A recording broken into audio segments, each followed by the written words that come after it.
అప్పుడు నేను press meet 30వ తారీఖు పెడితే చాలా కీలకమైంది ఇది. 1వ తారీఖు ఒక ఉత్తరం రాసిండ్రు. 30వ తేదీ నేను ప్రెస్ మీట్ పెట్టంగానే మన రాష్ట్ర ప్రభుత్వం 1వ తేదీ నాటికి ఇది ఢిల్లీకి రాసిన ఉత్తరం. ఏం రాసిండ్రో నేను చదివి వినిపిస్తా. 30 నాడు నేను తిట్టినా, ఇది రాష్ట్రానికి ద్రోహం చేస్తున్నావు, ఇది అన్యాయము, అసలు నువ్వు మీటింగ్కి ఎట్లా పోతావు, నువ్వు ఎజెండాలు ఎట్లా పెడతావు అని ఈ ప్రభుత్వాన్ని మొత్తం బండారం బయటపెట్టి వీళ్ళు చేస్తున్న ద్రోహాన్ని రాష్ట్ర ప్రజల ముందు పెడితే 30 నాడు ప్రెస్ మీట్ పెడితే 1వ తారీఖు నాడు ఇగో ఇది ఢిల్లీకి రాసిన ఉత్తరం. ఈ ఉత్తరంలో ఏం రాసిండ్రో నేను చదివి వినిపిస్తా. However, the state of Andhra Pradesh is proceeding with illegal activities of construction and further preparation of DPR against the instructions of MOJS. It is further understood that the government of Andhra Pradesh is proceeding with the preparation of DPR of Nallamalla Sagar and CWC is also proceeding ahead with appraisal of its PFR. అంటే ఆంధ్రప్రదేశ్ ముందుకు పోతుంది, సిడబ్ల్యూసిలో కూడా ఈ tender ఈ యొక్క DPR appraisal ప్రక్రియ కొనసాగుతుంది. ఇది నేను చెప్పలే, మన తెలంగాణ రాష్ట్ర ప్రభుత్వం ఢిల్లీకి రాసిన ఉత్తరంలో ఆంధ్రప్రదేశ్ నల్లమల్ల సాగర్ మీద ముందుకు పోతుంది, కేంద్ర ప్రభుత్వం కూడా సిడబ్ల్యూసిలో నల్లమల్ల సాగర్ అనుమతుల ప్రక్రియ కొనసాగుతుంది అని స్పష్టంగా మీరు రాసిన ఉత్తరమే. రాస్తూ చివర్లో ఏమంటారంటే ఇందులో లాస్ట్ పారాగ్రాఫ్,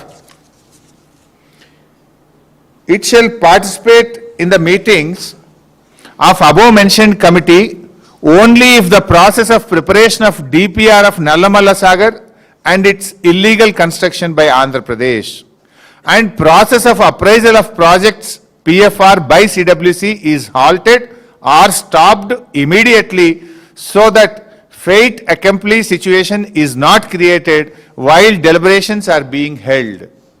ఇంత స్పష్టంగా రాహుల్ బొజ్జ గారు ఈ లెటర్ రాసిండ్రు.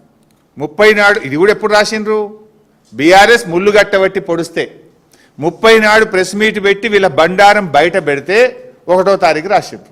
ఏమని రాసిండ్రు, కమిటీ అయితే వేసినము కానీ ఈ కమిటీ మీటింగ్కు 2 కండిషన్లు, ఈ 2 కండిషన్లు ఒప్పుకుంటేనే మేము ఢిల్లీలో మీటింగ్కి వస్తాము అన్నారు. ఏంటి మొదటి కండిషన్ ఏంటి? మొదటి కండిషన్ ఏమో ఆంధ్రప్రదేశ్ ప్రభుత్వము నల్లమల్ల సాగర్ డిపిఆర్ తయారీ ప్రక్రియను వెంటనే ఆపాలి, ఫస్ట్ కండిషన్. 2వ కండిషన్ ఏంది, కేంద్ర ప్రభుత్వం సెంట్రల్ వాటర్ కమిషన్లో నల్లమల్ల సాగర్ అనుమతుల ప్రక్రియను తక్షణమే ఆపాలి. ఈ 2 కండిషన్లు మీరు ఒప్పుకుంటేనే ఢిల్లీలో మీటింగ్కు వస్తాము అని రాహుల్ బొజ్జ గారు మన రాష్ట్ర ప్రభుత్వము ఈ ఉత్తరం రాసింది. నౌ మై క్వశ్చన్, ఈ 2 కండిషన్లు ఒప్పుకున్నారా? కేంద్ర ప్రభుత్వం మీకేమైనా మేము సిడబ్ల్యూసిలో అనుమతుల ప్రక్రియ ఆపాము అని లెటర్ రాసిందా? మీకేమైనా చెవులో చెప్పిందా? ఆ కాగితం బయట పెట్టండి. నంబర్ 2, ఆంధ్రప్రదేశ్ మేము Nallamala Sagar pre feasibility report తయారీ ప్రక్రియను ఆపేసినము అని ఆంధ్రప్రదేశ్ మీకు ఏమైనా హామీ ఇచ్చిందా? కమాన్ బయట పెట్టండి. మరి ఈ 2 జరగకుండా ఇలా మీటింగ్కి ఎందుకు పోతున్నారు? ఈ 2 జరగకపోతే మీరు మీటింగ్ ఎందుకు పోతున్నారు? అంటే తెలంగాణ నీళ్లను ఆంధ్రాకు ధారా దత్తం చేయడానికి పోతున్నారా? రేవంత్ రెడ్డి గురు దక్షిణలో భాగంగా పోతున్నారా? తెలంగాణకు మరణ శాసనం రాయాలనుకుంటున్నారా? ఇది తెలంగాణ తెచ్చిన పార్టీ, తెలంగాణ కోసం పోరాడిన పార్టీ, తెలంగాణ హక్కులకు అన్యాయం జరుగుతుంటే ఒక్క క్షణం కూడా ఊరుకోని పార్టీ. ఊరుకోం. We are the fighters. ఎన్నో త్యాగాల పునాదుల మీద తెలంగాణ తెచ్చినాం. ప్రజలు నీకు అధికారం ఇచ్చింది గోదావరి నీళ్లను ఆంధ్రాకు దారాదత్తం చేయడానికి కాదు మిస్టర్ రేవంత్ రెడ్డి. నాకు ఉత్తమ్ కుమార్ రెడ్డి గారు ఎందుకు మౌనం వహిస్తున్నారో నాకు అర్థమైతలేదు. రేవంత్ రెడ్డికి గురుదక్షిణ ఉండొచ్చు, నువ్వెందుకు మౌనంగా ఉంటున్నావు ఉత్తమ్ కుమార్ రెడ్డి గారు?